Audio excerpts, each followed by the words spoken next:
Hello, everybody. Welcome back to One Thing at a Time. How are you doing, Hailey? Honestly, I've been better. I'm gonna start this off really strong, saying that, I messed up. So, I somehow, forgot about a session, and can't find it. Let me explain. So, I put in my books that I have a session for tomorrow, and so I remember checking in with the person and what time it's supposed to be, but I can't remember who, what, when, where. So I then reached out to another person for the day for tomorrow before the session, and I was like, "Oh, like by the way, I can't do it at 6, so we're going to have to do it earlier in the day cuz I have another session to do." But I can't remember what session that is. So I've looked through email, I've looked through text messages, I've looked through my client portal, I've looked everywhere. I looked through Facebook messages, personal and through my business. I can't find this person anywhere. So I think that I just mixed up today with tomorrow because I had a session today in Atlanta at 6:30. So yeah. Oh, Now you understand why I had to start the pod. she was literally like, record, record, right now, record. And I was like, oh my gosh, okay, fine. So I don't really know what to do. This is why a client software management system's really, really important. And this feeds into last week's topic. Oh my gosh, Hailey. Well, what are you gonna do? I guess just hope for the best, right? Okay, what I'm hoping is that, let's say I'm right and I didn't get the days mixed up. There's an actual client that's waiting for me tomorrow. I'm hoping that they reach out to me tomorrow and say, "Oh, what are the plans?" Because otherwise I'm going to be screwed. But like I don't know what to do. Like I've looked everywhere. When I say every single text, like I went to the search bar, clicked everything. I went through every individual text in like any type of conversation. It's non-existent. Did you search up the date? Yes, the Okay. date. Like I've looked at the actual date, like 8/14/22, and also August 13th, 2022. I've done just August 13th, August, just 13. Like, I've done everything. Like, I'm gonna look through every single one of my chats, personal and photography, to see if, like, I, forgot anything? Did you look through like your Venmo statements or something? I can. That's a good idea. What should I type in? I don't know. Sometimes they put in like photo shoot and then they'll put the date, but that's like really rare. What is is it 8/14? Tomorrow, Yeah. she's doing that. I'm doing good. Thanks for asking. Um, I have a lot of big announcements, which I feel like I could probably say, Okay, right? wait. Let me do a drum roll. Drum roll, please. I'm going full time.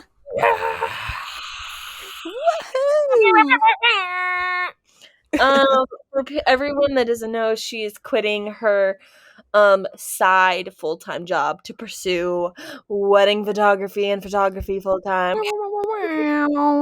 Yeah, that's my big announcement. So starting, I guess September. I mean, I put in my 2 weeks, so I guess starting the 29th of August, I will be a full time wedding photographer and everything photographer. So that's Yeah, really exciting.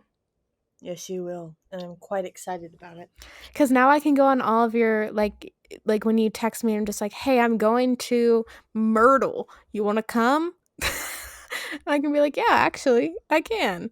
Actually, yeah, because sometimes you piss me off because you're like, no, I have a job. I'm like, so you're basically telling me you are turning down this lifetime opportunity because you have a job? Haley, if I'm booked, if I'm scheduled to work, I can't just not show up. Agree to disagree. Anyways, I was working at Starbucks and you said, hey, listen, honey, I'm going to Paris, France. You coming or not? You best believe I'm dropping that. you're just mad because I can't go to Paris with you. Whatever, I don't like you. Haley, we literally I have a double header that weekend. You're not coming with me to that, the one that I have on Friday, but you're coming with me to the one I have on Saturday. Correct. Yeah, and the day that we get back is too close to call cuz sometimes flights get canceled or Dur, dur, delayed. dur. Guess you've gone hopping on a boat, honey. Dur, dur, dur. Anyways, Haley's just mad at me cuz I won't go to Paris with her in September. That's okay. It's fine. That's all right. But we're going to Dollywood together, so I think that makes it up for it. I agree. I like Dollywood. Yeah. I actually love working 9 to 5. What a way to make a living. Except for not me. Not me anymore. What a good segue. All right, right. I'm digging that. Not me like trying to type in. Okay. Also, side note. As I guess with Haley. Okay, so what I've learned within the past since April, is that 20 has been a really hard year. Tons of life lessons. Tons. Ending up in the hospital, family drama, just life lessons hurdled my way. One of them is that sometimes you have to. What am I trying to say? I'm trying to sugarcoat things and I just need to like let it out. Yeah, just don't sugarcoat it. It's fine. Creatives, we have to be mindful as creatives to approach other creatives in like a special in a nice way, because I have this photographer that keeps reaching out to me asking me about my packages, and I don't know if she's asking because she wants to copy and paste my package options and my what I include in my packages, or she's asking for her personally because I know her and I do know that she needs to get married, but I thought she was already married because she's reached out previously from me. So, but she keeps following up asking for my packages. But I'm having an issue with if you are asking out of like your business, I think that there's a way to go about it, but I think if you're asking as like a client, then that is like obviously, but I can't tell the difference. So I'm learning how to approach photographers and creatives. So basically that's my cup of tea. But all of your packages are on your website. Thank you. Have a great night. I know. Yeah, I know. I I would just redirect them to your website. Be like, everything is there for your convenience. Yep. Uh, So creatives, be nice to one another. Be respectful please, yeah, and be original. There's inspiring and then there's copying. So just please learn the difference between them. yeah. So, anywho, let's talk about something a little more positive. A Well, little. Haley, I'll be praying for you. I really hope that if there is a session tomorrow, that they reach out or you find it because this week has just kind of been a little cray. Like, you Yeah. haven't been returning my calls. Like, I call you and you don't answer, and then I text you and you don't answer. Well, people This have been is in the hospital. So, and people have been falling and hitting their head open. And also I've had family issues, and I've also been moving and settling into a place, and I just got a bathroom, okay? Didn't have a bathroom for almost 2 weeks. I've been literally hopping place to place because I didn't have a bathroom. So I'm just now getting in the groove of things. So please, I love you. But cut me some slack. But this is me publicly coming at you. Yeah, your voicemail that you sent me. All right, everyone, I'm gonna play the voicemail that Olivia sent me Wednesday, August 10th.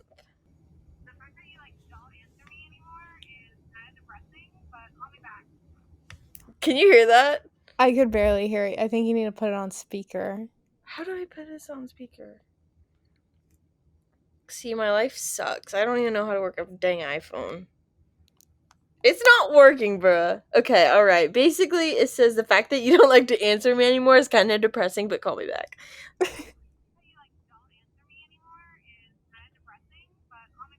Maybe you can like turn the audio up so that people can hear it, but Yeah, I can turn it up. That's what I've noticed is you're like kind of a low speaker and I'm just such a loud speaker. I You cackle into are the I cackle. You're a fibbing. well, compared to last week's episode, I was literally yelling and spitting into the microphone. So I'm trying to like I'm trying to like keep it away from me because I could not stand myself last week. I couldn't even get through the whole podcast of me, but That is actually really funny because I feel like I yell, and like Evans told me like, can you please like turn your volume down because I you're yelling, and I'm like, no, I'm not. I'm talking like. that's yelling. What I need to stop doing is laughing in the mic like this. I need to be like, and like go away from the mic because Well, I how feel are like I'm cackling into the mic, and that's why it's so dang annoying. well, people have to know that you're laughing at my jokes or else people will think I'm not funny. Oh well, I guess you're right. That's right. That's fair. I can get So, along with that. I can guess. we've been talking for like 13 minutes and we haven't even said what we're going to be talking about today. Well, okay, all right. Well, that was our recap for the week. What we're talking about camera settings. I feel like I talked a lot last week and like you didn't talk as much as I did. So this week, like this is your job. Like this is your specialty cuz like I just work here. And you're going to be definitely taking the mic. Taking the mic cuz it's a podcast. Literally. Well, you're gonna be like kind of leading the way for this one. I have like little tips, but I feel like you really know this, like for sure. So take it away. We're going to be talking about camera settings. Specifically if you're a beginner, um camera settings can be a little bit daunting. And so a long time ago, I put together this course that it's no longer available on my website, but maybe one day I'll open it back up if y'all will pay me. I'm just kidding. No, you're not kidding, liar. Oh, maybe one day I'll open it back up and make it like a whole course and all this stuff. But for right now, I'm just gonna keep it private, and then you can use this podcast as a little tip guide. But basically, the best thing that I ever did when I was learning how to like work manual on my camera is I literally looked up on Google. I looked up manual settings for beginners, and then I went to the images page. And if you're a visual learner, this is really great because I'm visual. I cannot, I'm the type of person that has to reread a chapter of a book like 5 times before I get it. So if there's pictures, I get it a lot quicker. But basically, what I did was I looked at all this stuff, and that's how I learned. So if you kind of are more visual than just hearing people talk, that would be more up your alley to get a little what are these things called? You see what I'm looking at right now where it says photographing in manual mode and it's like that. It's a picture. Yeah, it's like a guide, like a manual guide. Like you can literally like sometimes you're on Pinterest. Oh yeah, that it's like very like a it gives you a very An infographic. That's what it's called. I like that. Yep, that's it. Winner winner chicken dinner. It's an infographic and it goes through all of the settings and it gives you pictures and what it will look like. So that's really helpful if you are more of a visual learner instead of a non-visual learner, I guess. I don't really know. Are you a visual learner? Yes, 100%.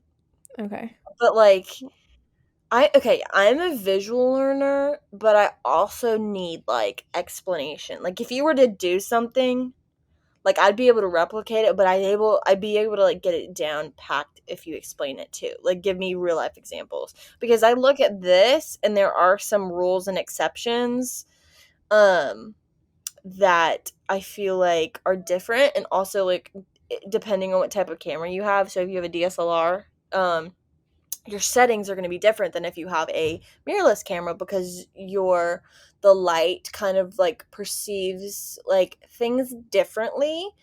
So I feel like you kind of like have to I don't know, you have to play around with it and see what works for you, but if you have like the basics down, then yeah. Does that make sense? Yeah, I can go ahead and tell you that with ISO, ISO is probably like the first thing that people learn. That's it literally means in search of. So when people say ISO, uh, garage garage repairman, that just means in search of. So like on the camera, it means in search of light. So that's what's bringing in the light. And with my first camera, as high as I could go was 800. You're telling me it means in search of Yeah. I didn't know what it stood for. I didn't what? How did you learn that? I'm not kidding. Haley, I'm baffled right now. Wait, like I'm a fraud.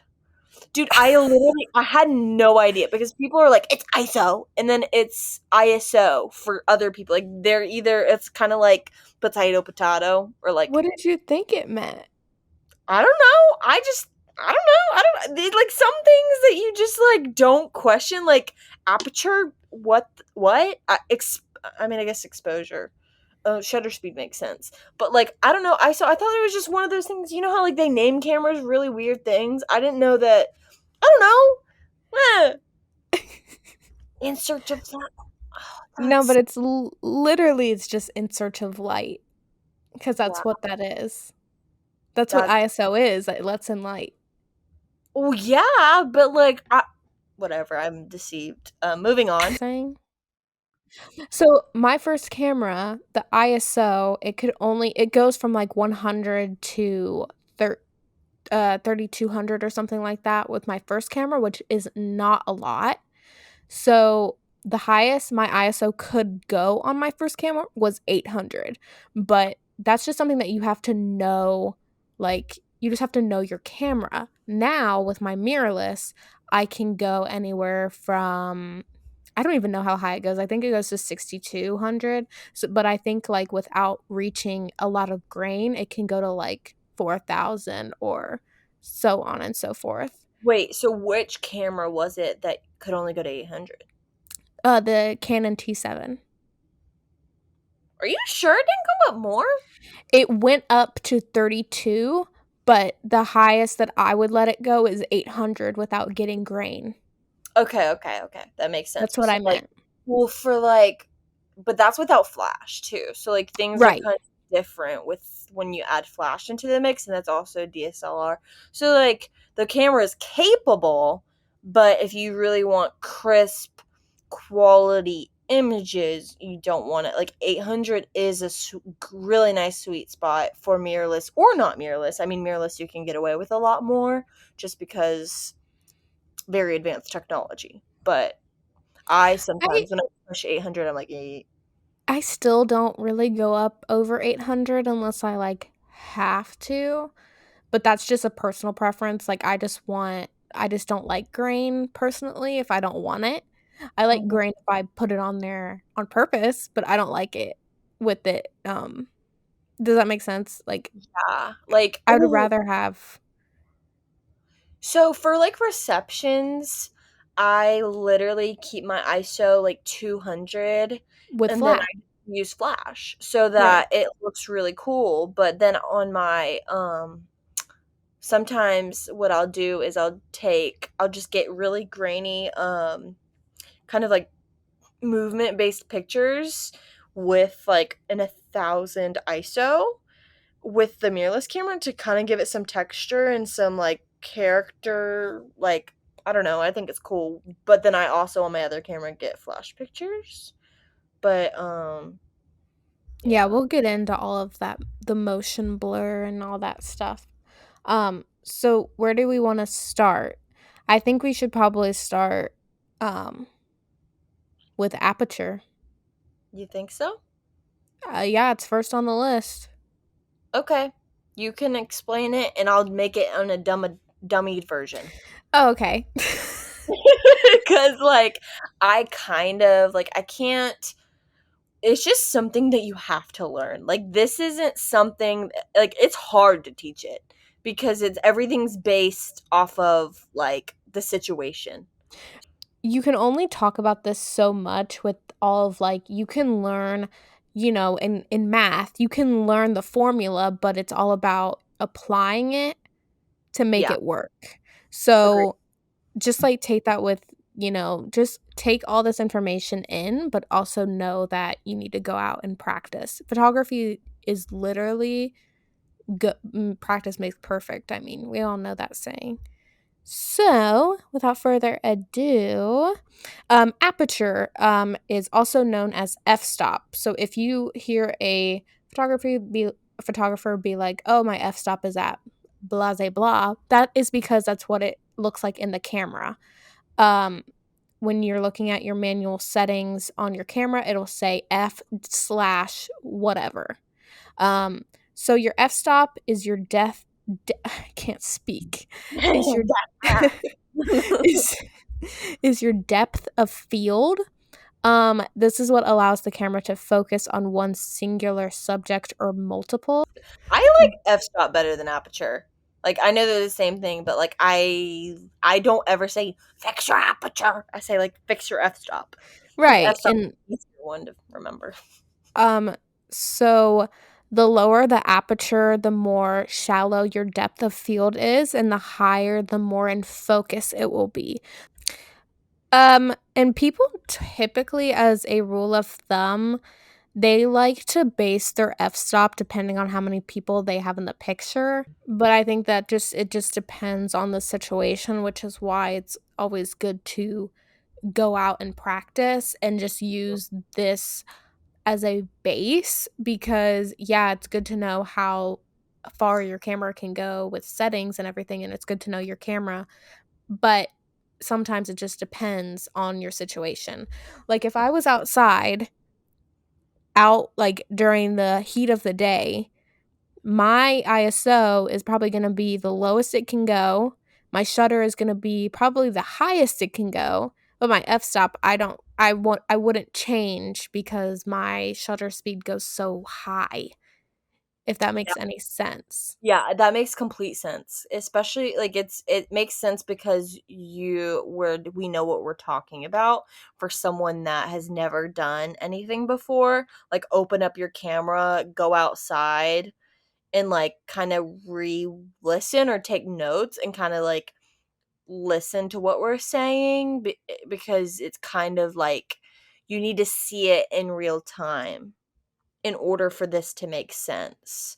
Or you need to like go out, throw your camera in like a manual or not a manual, throw your camera in auto, and then like you'll be able to see issues.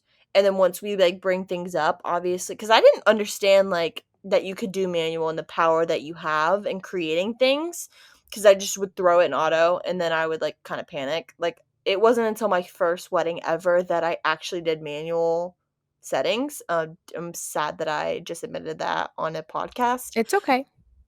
But like I literally got a new camera that didn't have a auto mode and I was forced. So what I did was like it was my Mark II 5D. That was my first legit full frame camera.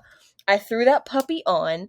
I went outside the day before the wedding and I was like, "All right, I'm going to adjust my settings like right here right now until I get the perfect image and I'm going to save all those settings, take pictures on my phone so that tomorrow when I'm freaking out, not knowing what to do, I can just take a picture, pull my phone out and redo those exact same settings."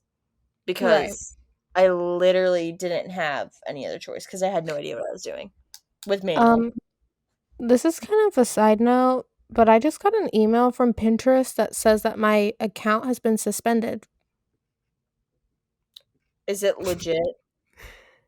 Yeah, like it says we have suspended your account because we noticed some activity that appears to violate our policies against spam.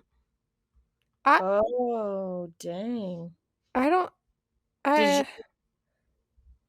I've been well, posting, but I haven't been like spamming. did you like post too many at once? I'm thinking like instead of like scheduling them out, like did you schedule them out too much? I don't know, but 'Cause I mean, it kicked me out. well, I see you on Pinterest, girl. Like on my feed. I'm so upset right now. That's I just appealed it, but like I'm upset. Anyways, this is a first world problem. but this is a business we're running, child. I was getting so good at Pinterest. I was literally about to brag to you how I've been like keeping up with posting on Pinterest and I've been promoting the pod on Pinterest and all this stuff. Just rude. It is very rude, if you ask me. Okay, well, okay, so we pretty much wrapped up f stop. Can I dumb it down? I can dumb it down. Go ahead and dumb it down. So basically, if you're gonna take photos of still things, very, very still things, you can go below 1.8. Like whenever I'm doing details, I will get to 1.8 because it's really like you have to have a really steady hand and it has to be something that's like super close up that you can get a really high quality image of. But and it's going to make the background super blurry. So the lower the number, the blurrier the background's going to be and the brighter the photo's going to be. But the higher the number, the darker the photo is going to be, and everything, the bokeh, the pretty blurry backgrounds are not going to be there the higher that the f-stop goes. So think of it like still things that you want really close, really crisp photos of is going to be 1.8 and under if your camera allows that, which if you're like just getting started, your camera probably doesn't go down past 1.8. That's the lens. Oh, sorry, the lens. Sorry.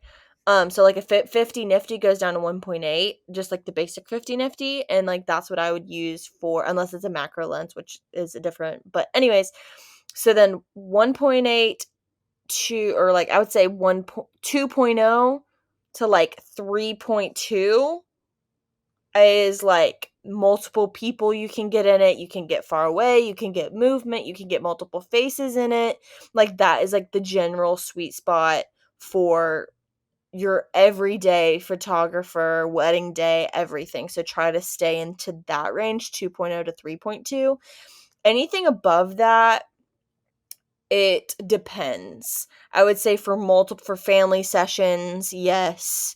If you're far away, if there's multiple people, if you're doing family photos and you are like brand new to photography, you want everyone's faces to be in focus, then I'd probably say like 5. Unless you're trying to get like a really pretty sunset shot, I wouldn't do like unless you're trying to do a sunset shot or get like motion blur, blurry cool photos, don't go any higher than like 5, 6. But if you don't have flash, obviously you're gonna have to bump that up a little bit, but just invest in a flash or get a camera that has a built-in flash if you're doing like you're just starting out. And actually, here's some homework. If you're listening to this podcast right now, I want you to go grab your camera and follow Unless you're driving. along. Unless you're What? driving. Unless you're driving. Oh, Don't. unless you're driving, don't do that. But here's your homework for when you finish. I want you to go outside and I want you to play around with your camera. Okay? And I'll repeat the homework assignment at the end of this podcast so you don't forget, and I want you guys to send in your submissions to our DMs, okay? Yeah. Cuz I Yeah, want yeah. to see them. I love it. Okay, let's move into ISO because ISO is actually like not confusing at all. So, Ah. it's not. Okay, well, you do the professional version, I'll do the demified. Okay, so you're the dumbified one today. Normally I am, so I like that we're switching roles. Okay. Um I just want to say that I'm like completely like so like zen right now. I have my heating pad on because I'm so cold. Like and I have a sweatshirt on. Like I'm literally just like anyways. ISO. This means in search of. In this case, your camera is searching for light. This controls how much light you are allowing in, and this is the main cause of noise and grain, which also noise and grain can really come from anything. Just want to point that out. But um as wow. Do you wanna explain what noise is and what grain Yeah. is? So noise is what your camera so I'm sure that you've heard of photographers be like, "Oh, grain, I love adding grain." Grain and noise are not the same. Noise is what your camera generates in the picture. I'm gonna try and pull up a definition because I off the top of my head I could not tell you. Um, I wish I could, like I wish this was visual sometimes because, like, there is a difference between noisy and blurry and grainy. Because like, noise is just, like if I had a photo in front of me, I'd show you, but okay, so noise. You know when TVs are um are on a channel that isn't working and it has that staticky, that is equivalent to the camera. So that's the best way I could put it for you. Um, the yes, term there noise oh, they're saying the term noise refers to a certain type of visual distortion, which I guess it is a distortion of some sort. It looks similar to grain found in film, but can also look like splotches of discoloration when it's really bad and can ruin a photograph. Whoever wrote that is funny. Okay. Yeah, that's well, basically the equivalent. if you go on iPhone or even Lightroom if you're a photographer, you go down, like, you literally take a picture on your iPhone, there's a noise option. If you turn it all the way up, you can see the difference. Like, grain, you can literally it just makes it look filmy. It makes you not be able it doesn't make the photo as crisp. Noise, it can be a crisp photo. It looks like staticky. It looks like Mhm. noise. It Oh, well, looks Haley just tipped over her water. I love how I say noisy and I make a noise with my water. Like, that's great. But yeah, that's the only way that I can actually compare um the noise on the camera and the noise on the TV. That to me is a very true comparison. Don't you think? Yes, 100%. Okay, cool. Okay, so as I stated earlier, obviously you just have to know how far your camera can go. So I said that my first camera, which was a Canon T7, I was only comfortable pushing to 800 because anything above that would make noise. So, just learn your camera, take take a picture of your dog, your cat in the same lighting situations and just raise the ISO to see how high you can go, how high you're comfortable going, until you have to get a flash. But that's all that I can really say about ISO. So for taking those photos, what I would do is I'd kind of break it up into three different parts. So, like, go into like a darker space. Like, please don't go into like a black room. You will not be able to. But like, go in like a naturally lit, not naturally lit. I lied. Go into like a bedroom, like, because I feel like would mimic a reception space, and I would find a person, an object, a dog, take a bunch of photos at 800 or whatever you're comfortable with, and export all of them and look through all of them and see, like, pay attention to each and every single photo. That way you're like, okay, let me see if I can push my camera a little bit more. Or if you're like, okay, that's the threshold. Like, I under no circumstance can go past this. And then go past it to see, like, God forbid you don't forget a flash, or God forbid, I don't know. Photography is like full of surprises. So just kind of be prepared and know what you're dealing with. To also push your limits to just kind of see, because sometimes it's fun to see if, like, if a noisy photo will work. I have a photo that I pushed with ISO. Like, I was at the highest ISO. It was pitch black outside, and they only had like string lights, and it was like the father daughter dance, and my mirrorless camera doesn't have built-in flash. Actually, two out of the three of my cameras do not have built-in flash, and I didn't have the one that had built-in flash with me.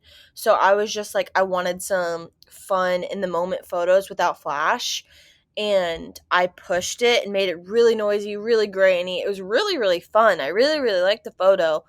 And it just kind of added character to it. But I wouldn't recommend, like, if it's kind of like an acquired taste. Like, I wouldn't deliver that photo unless I delivered other photos, just because, you know what I mean? Like, if you would want, people want variety. They want to be able to Right. choose. They don't want just one low quality image that's grainy unless they have others to kind of back it up. Right. It's also like a preference thing. Mm-hmm. Cuz I have a bride and she was like, "I love grain." And I was like, "Oh, I can give you grain." Like that I'm good at. um but it's just like some people just don't want it. Some people want their wedding photos to be a little bit more timeless. I'm putting that in quotes because um it just your Timeless is relative. preference. What'd you say? Timeless is relative, just because, Time, that's what I was going to say.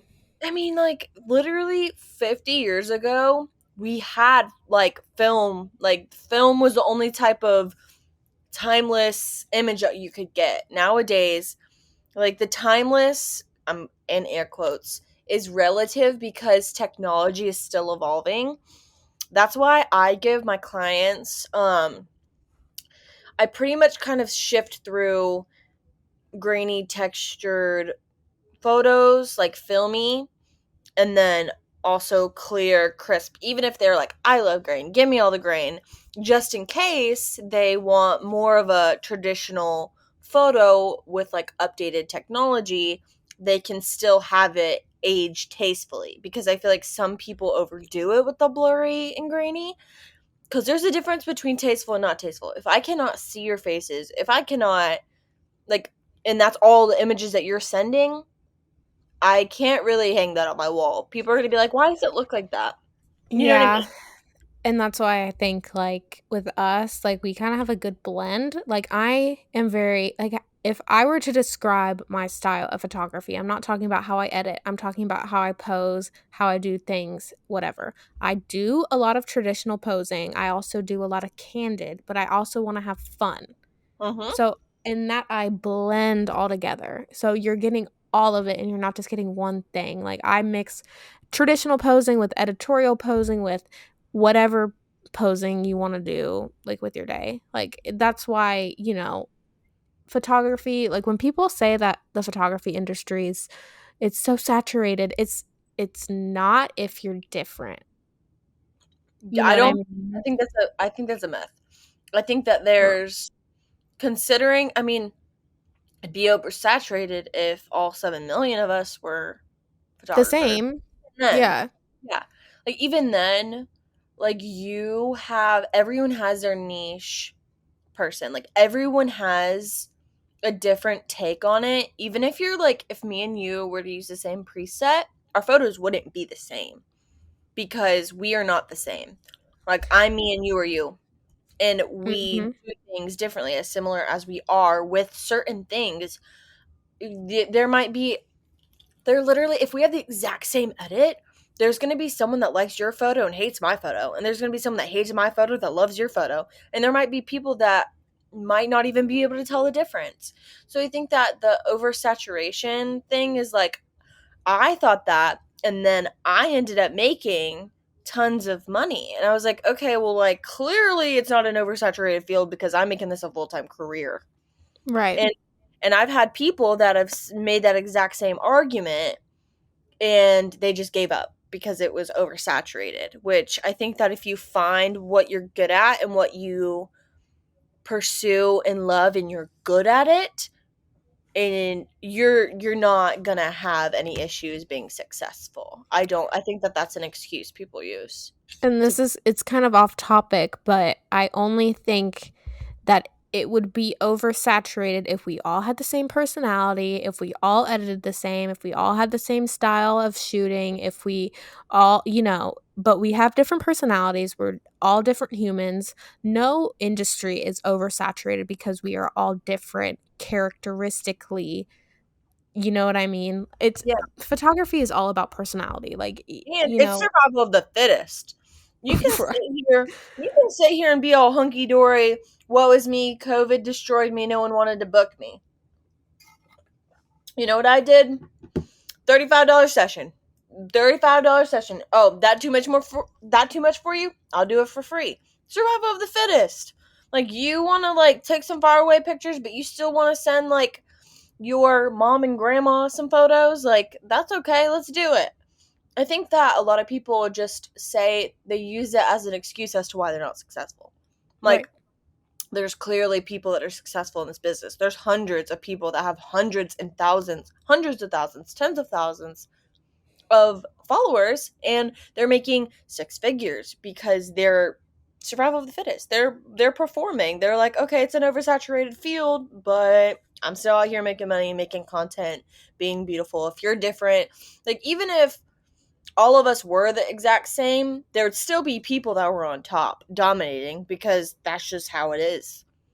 Like, there's not, you know what I mean? Like, I feel like people use that as an excuse, and I feel like there's a lot for room to grow with like beginner photographers, like kind of being like, it's everyone else that's an issue and not me. And I feel like your mindset has a lot to do with that. I know that we literally just got off a tangent based off ISO, but Yeah, I don't know. I don't know how we got here. I kind of thought the reason why I was so hesitant to get into wedding photography is because I felt the same exact way.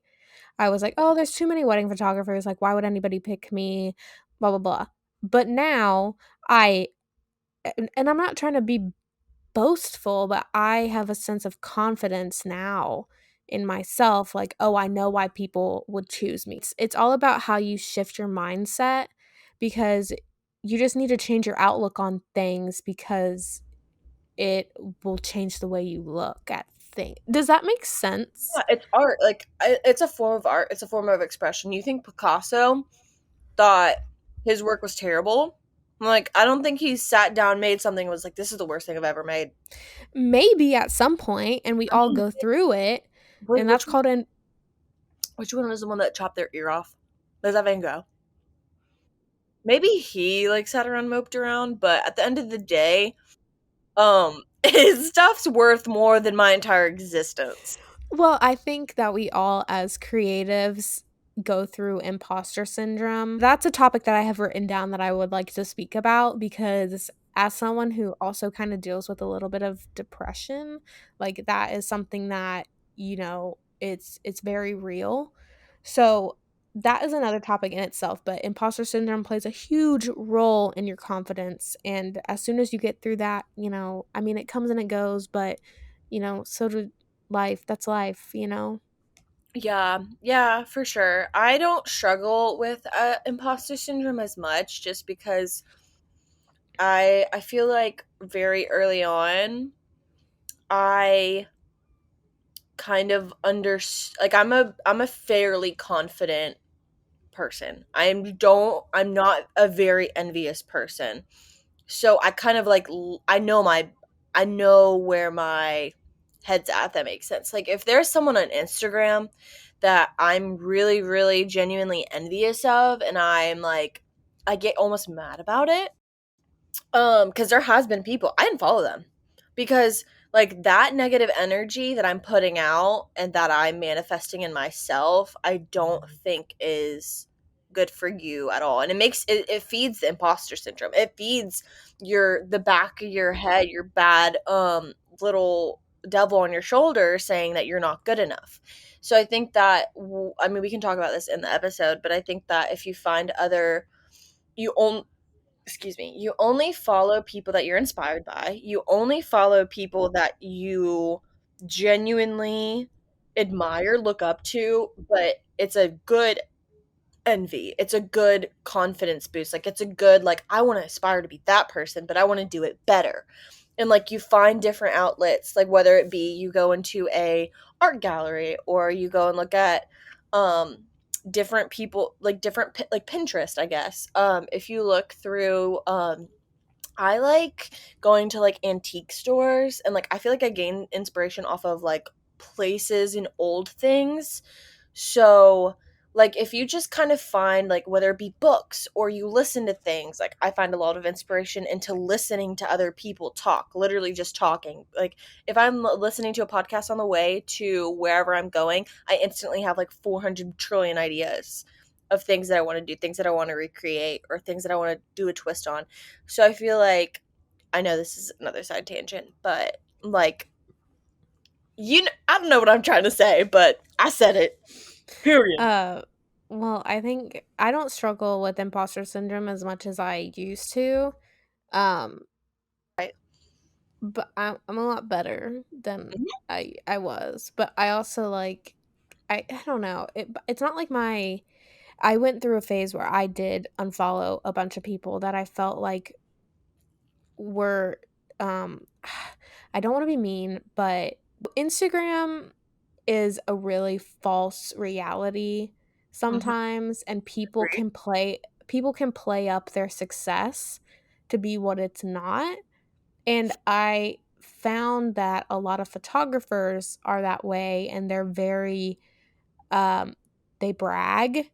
And so it was one of those things where my imposter syndrome would stem from people that brag Hmm. and be like, "Oh, I just booked my 40th wedding this week."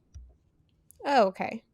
Like, Mhm. and that to me is like, why am I not booking as many as you? You know? So that's where I guess that is envious, but like it more stemmed from bragging than, actually, But I ended up unfollowing a bunch of people like that because I just don't need that. And I've gotten to the point where I rarely am on Instagram. I go on Instagram and I post, and that's about it. Like, I don't stay on there for long because I feel like it's a toxic environment nowadays, but that's another story. I don't know what just happened there, but we have like a little technical difficulty. Um, Yeah, we so did. so I guess we can just pick up where we left off. But Dang it, I don't remember what point I was gonna make. It was really good though. If I remember, because it will pertain and it will circle back to imposter syndrome somehow, some way, and I will get my point across. well, that was ISO. Yeah, and then some. So and then some. Everything was um, relevant though, so I don't think that we're doing anyone a disservice by not saying anything. But I'm sure everyone at some point has felt some kind of way, so they can gain something from it. So whatever. so true. But Period. I just think I think that I don't know why, but I feel like imposter syndrome is just one of those taboo topics that people don't talk about. Yes. And to me, that's really disheartening because I'm just like, am I the only one that's going through this? But I'm not. Like, you have to realize that you are not the only one. Okay, so shutter speed. Shutter speed is the time for which a shutter is open at a given setting. That is the worst definition I've ever heard, but that is the definition of shutter speed. Um, this is also another one that can be very confusing because I had a hard time understanding it, but now I'm just kind of like, this thing is a piece of cake. But it's really not that hard if you think about it. You're right. So what's confusing about it is the longer exposures and the shorter exposures. So The longer exposures are when you get blurry motion blur photos. So that is like when you get into not the fractions. That's the best way I can put it is they're fractions. It's like 1 over 500 or whatever. When you get into the inches, that's when you get a longer exposure. I wish y'all could see my face right now because you're losing me here. It's Uh, confusing. It is. So okay, dumbed down version. Um, 250 and below, or no, I lied. 250 and above, that's good. You're gonna want that. Like anything that's gonna help you like get not blurry pictures. If you want blurry pictures, you can go 200 and below. So, like, try. I say like unless you're purposely trying to get blurry pictures during the reception or at any given point, go below. But don't go above. I mean, don't go below 250. 250 is very nice. for a moving object, let's point that out. If you're if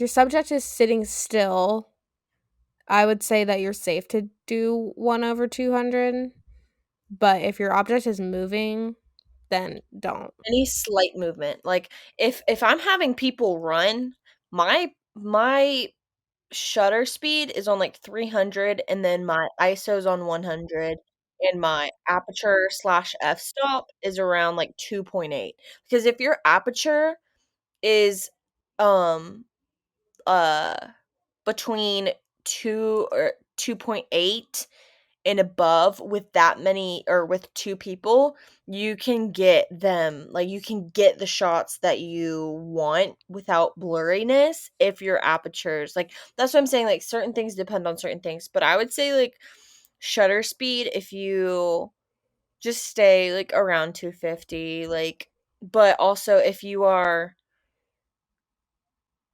I'm trying to think of like a rule. Like just keep it at 250, 300. Like There's really not a rule for shutter speed because that's, like, one of the 2 things that we change the most. There's not. yeah, but sometimes like I'll switch it around, do 500. I don't know, I feel spicy sometimes.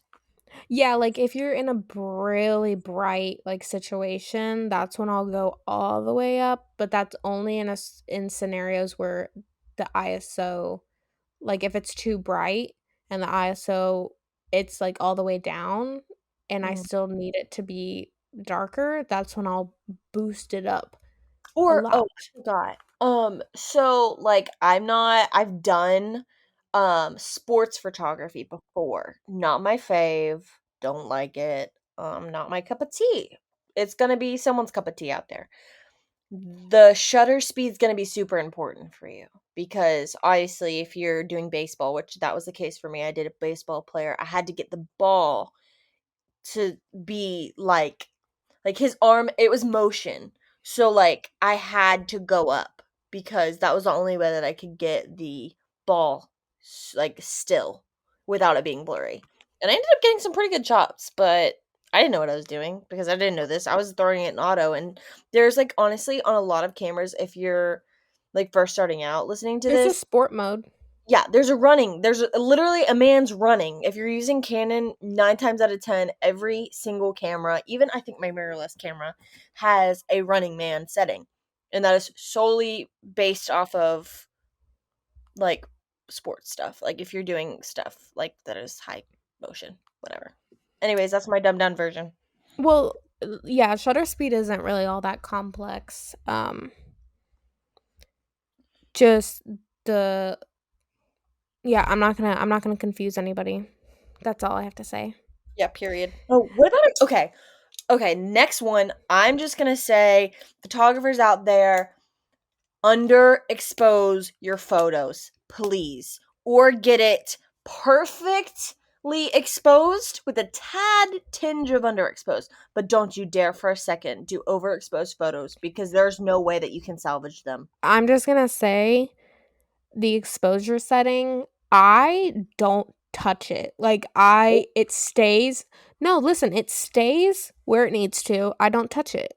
on my mirrorless camera, I don't touch it. on my DSLR, I have to because of the way but my Mark II 5D, um, I love her. The exposure is actually kind of fun to work with because you can make it warmer, cooler. You can play around with it, but if you have a mirrorless camera, like just don't touch it. Like if you have a full frame camera, you're gonna have to play with it to figure I'm out like I'm pretty sure that the mirrorless cameras have auto. yes, they do.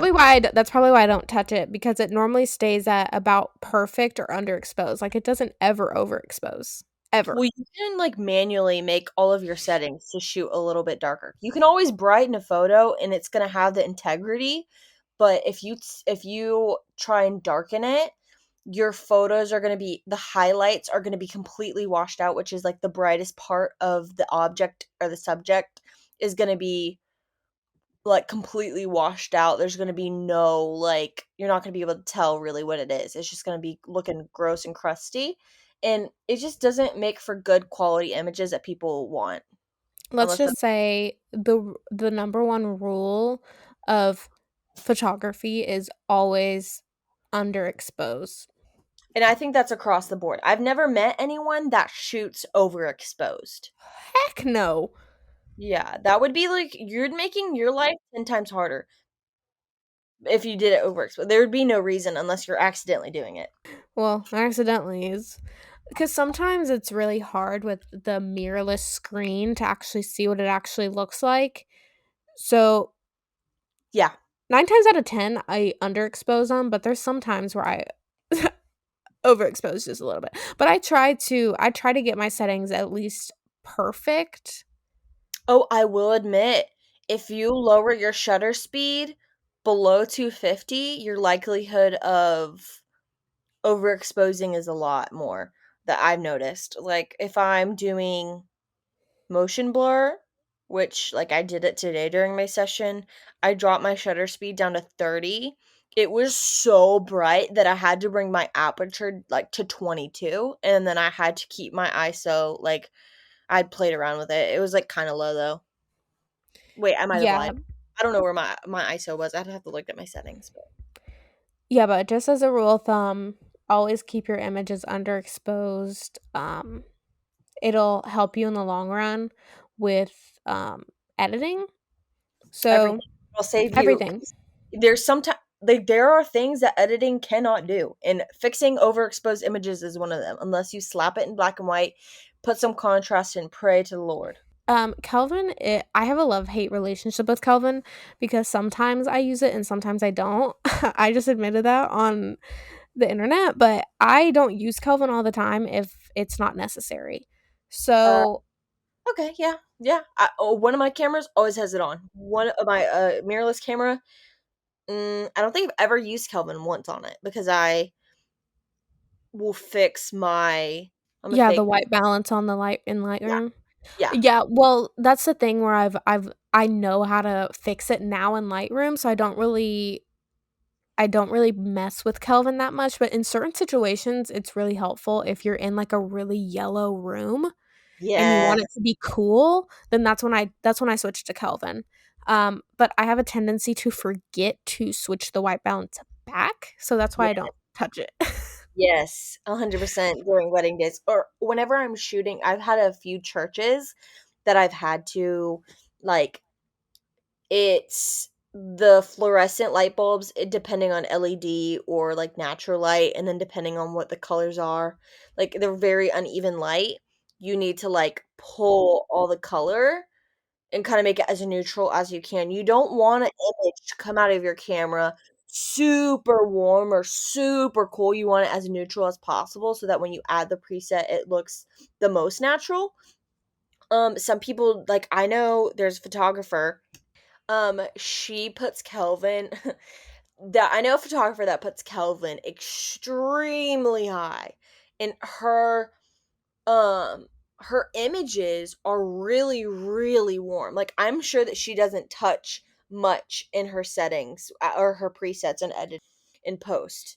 So, like just you want your images, I would say, especially for starting out until you find your jam, to shoot as neutral as you can. And I feel like it's really easy to figure out white balance because it's like the colors are changing in real time.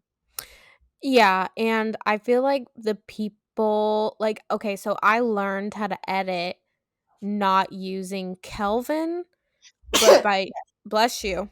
Thank you. I learned how to edit with not using Kelvin, so I just don't really use Kelvin all that much because editing is a lot different with Kelvin. Oh my gosh, she's just over there dying. I'm sorry. Bless you. Thank you. Um, but let's talk about the Kelvin scale. Ooh. So,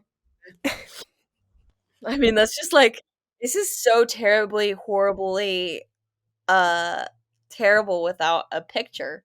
Because I feel well, like I'm gonna try and explain it the best I can. Kelvin's like kind of advanced, so I don't even think we should like go into more depth besides the basics and just play around with it. Yeah, I'm just gonna give you like the basic numbers. So from 1,000 to 4,000, you are hot. That means you're warm. That's gonna be on the warmer side. And then from 5,000 to 10,000, that's cool. And I know that probably doesn't make sense if, 10 being the coolest. yeah, 10,000 is being the coolest, which to me, that doesn't really make sense in my brain because we use Fahrenheit and I think of higher numbers as hotter, but I don't know. But Yes. but that is Kelvin. Okay. Um it's advanced. Uh I don't really know if I'd recommend starting out using Kelvin.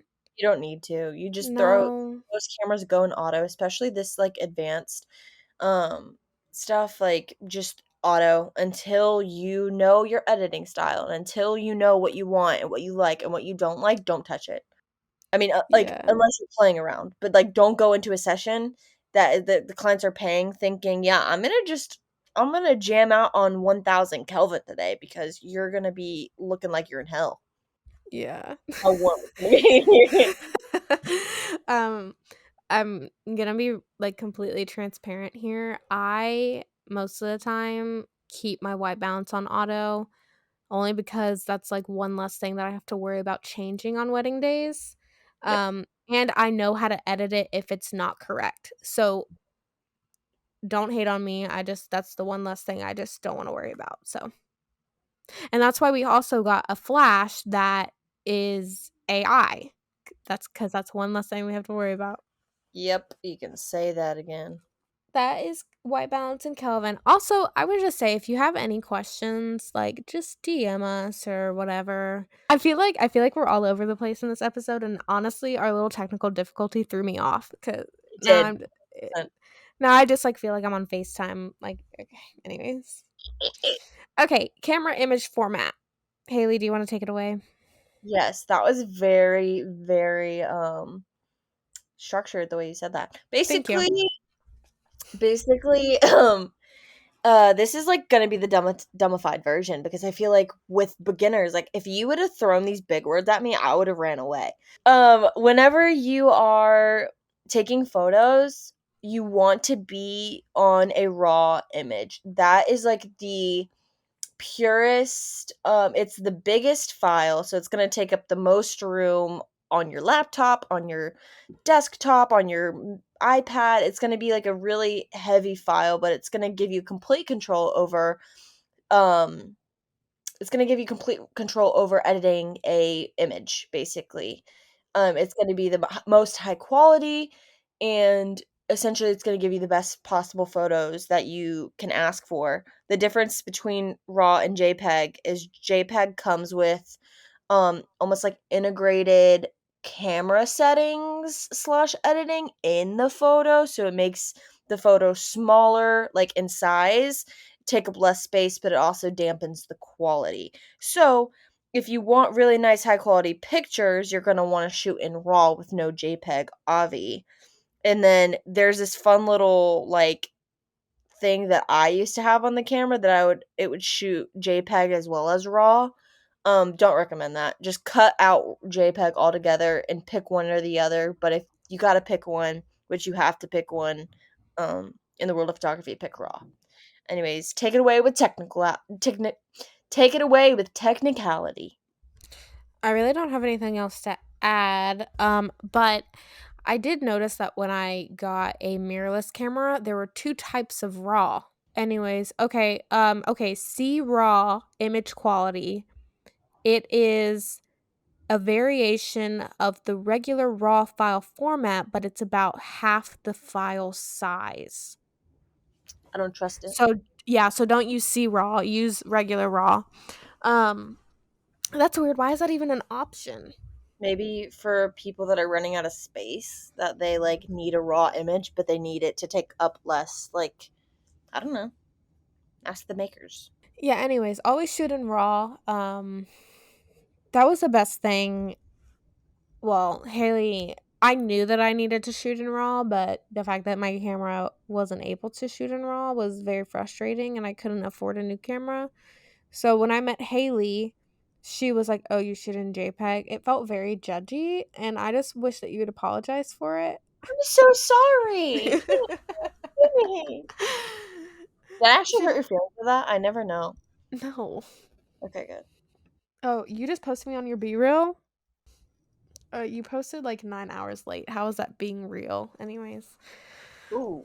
Ooh. I was actually at a pool whenever that was being taken. But... Okay, do we have anything else to add? I think that was pretty much all like camera setting wise. So let me just repeat the homework assignment. Your homework assignment is to get your camera, turn your camera on, switch it into manual, and go out and take pictures. I don't even care what you take pictures of. You could take pictures of uh your frog that lives in your pool. I don't care. But just go and test your limits to see how far your camera can go. And I want you to report back to me. I want you to give me a little essay report and you can send it to my email.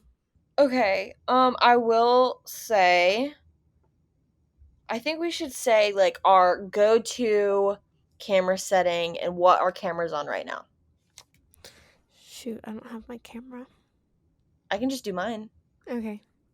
So, okay. Right now, my camera's in autofocus. I will say, always keep your camera in autofocus. Oh yeah, we don't I, people I that think think that manual focus is better. Okay. yeah, Um, anyway. my mirrorless camera is on auto white balance. It is always on auto white balance unless I need it to be warmer because I shoot warmer. Um, or if I'm a really warm space, I make it lighter to make it neutral. Um, I'm on raw, just raw without any JPEG or anything. Um, my go-to camera settings would be I'm gonna say 2.5 is like my go-to because it's a happy medium. My ISO, we love we love when the ISO is like 100, maybe 200 if I'm feeling frisky, and then 250 to 500 because it literally is two little bumps away from 500 on the two between 250. There's two spaces and then 500. Like I'm looking at my camera as I'm walking through this, by the way. My little histogram, everything's neutral. Like everything's on auto. That's like super serious, if that makes sense.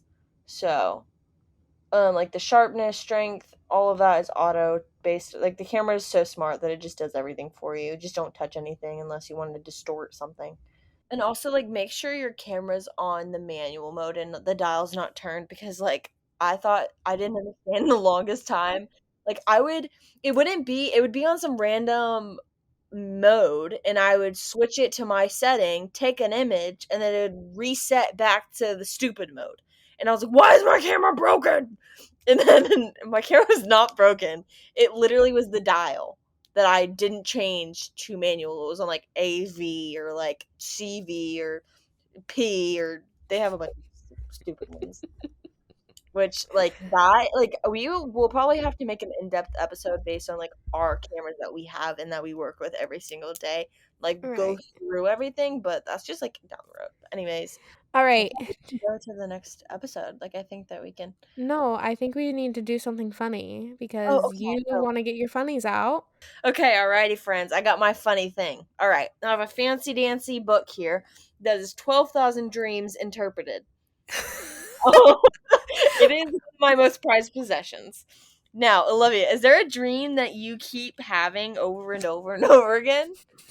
And if so, tell me a part about it. So when I was a kid, and this is just one of like my core memories, but it's actually kind of a nightmare. It was a nightmare. I would classify that as a nightmare. Now I have my handy dandy dream catcher because and I don't really have dreams anymore. But when I was a kid, um I used to have a dream constantly that I was in an amusement park. And do you need to know colors? Cuz colors are important. Okay, I'm gonna look for amusement park. Okay. I was in an amusement park and the colors that I remember are black and purple. And let's be clear that I really don't like scary things. Like I really don't care for Halloween if it's like not scary. But um black and purple is what I remember from the amusement park. That was like what it looked like in the amusement park. So, like, And amusement I park being like not a circus, no, not correct? a circus. It's like a Six Flags. Okay. Okay. And in um I was in the bathroom. I went to the bathroom. Obviously I sit down and I pee and I get out of the stall and there is this boy in the bathroom standing in the corner. And if you're picturing the bathroom, think of like a school bathroom, like, dark and moody and all that sort of thing. There's a boy standing in the corner and he has like his hair in his face like what's the movie where the girl like climbs out of the TV? Ring. I mean, ring? Is it ring? I don't Yes, know. it's ring. So It's ring. it kind of looks like that girl with her hair in the face, but it's a boy. How do I Oh, know it's a boy? I don't know, but I just know it's a boy. And he's standing there and he's in all like dark clothes. And then it cuts to me being on the roller coaster. And I look over and he's there and he looks at me and I wake up. Like that's all I can remember. okay. I'm looking at podcasts on here. A dream of a podcast means you will find the ability to learn something new that you never thought you could. Oh Curious. wow. Okay, let me do roller coaster. And let's Uh, be let's be really clear. I'm not scared of roller coasters. Like I actually love them. So I really don't think that's the thing here. okay, that's fine. Let's see. Revelation. Or revolving door. Like there's roller skates. Are you kidding me? There's no roller coaster one? Okay, what about a little boy standing in the bathroom in the corner? That's not that specific. You literally like it has root canal. Like sadness. Like literally okay, let me see. Like if there's a let's do okay, your dream that's a kind of a nightmare. I'm not lying. Let's It do one about is. drowning. Okay, yeah, drowning's a good one. Well, can you tell me what my dream is? Like, I'm constantly dreaming about Harry Styles, and I honestly, like, I'm thinking like he's dreaming about me too, because this is not just something that happens, you know? Yeah, I think that you could probably speak to him in a dream. Maybe in another world. Okay, bruh. I don't know the alphabet. A B C D F G H I J K L M N O P That's so sad. L M N O P Q. There's donut, dove. Ooh, there's a lot of what. Let's say driving, dropping out, dropping, drowning. Okay, if you have a reoccurring dream about drowning, people, to dream of drowning denotes loss of property and life. But if you are rescued, you will rise from your present position to one of wealth and honor. If you see others drowning and you go to their relief, you will aid your friend in high places and will bring deserved happiness to yourself. Can I just say that in every dream that I've had where like my life is in danger, I always die. I don't. I never die in my dreams, in my nightmares even. But I think that this is like, so this is the best-selling dream dictionary. It is a 10,000 dreams interpreted, basically remastered to 12,000 dreams interpreted, and it's so much fun. Like, I remember there was like a few dreams that I had that I looked up stuff and I was like, okay, like I get chased. To dream of being chased suggests a comfortable life with new friends and family. I'm like, okay, thanks. So, anywho, I What think it's about cuz I used to have a dream as a kid like there was a bear that was on my driveway and it was running into my house like through the garage and I couldn't get the garage to close fast enough. Bear. That's how you spell it. Shut up. There's literally beacon light, beads, beagle, beak, beam, beans. Oh, bear. Dreaming of a bear signifies overwhelming competition in pursuits of every kind. To kill a bear is portends extrication from former entanglements. Man, what was So I going through? yeah, it looks like if you ever dream about a bear, it signifies overwhelming competition in pursuits of every kind. Or something about your entanglements, which good luck with that. But if you dream about, let's literally open it to a random one. The one I opened it up to is marijuana. Oh gosh, that's such a scary one. Okay, we're doing a different one. Okay. PP. Okay, if you do, this is so specific. If you dream about a screeching owl, to dream that you hear the shrill, startling notes of a screeching owl indicates that you will be shocked at news of the illness or death of a dear friend. Yeah. Okay, they had that one, but they didn't have my little boy in a bathroom in the corner. Like, come on.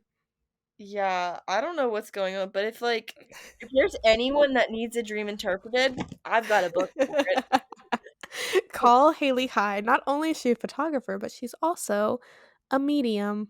Yeah, I think that that's so much fun that I could definitely um yeah, I can make a killing off of that.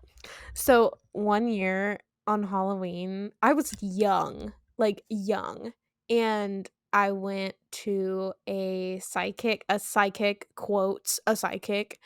It was just like a thing that my neighborhood put on and I That is went. so satanic, but okay. Yeah, but at the time, I, like, didn't think that because I was a kid. Like, I was literally dressed up as Ariel that year. Like, okay?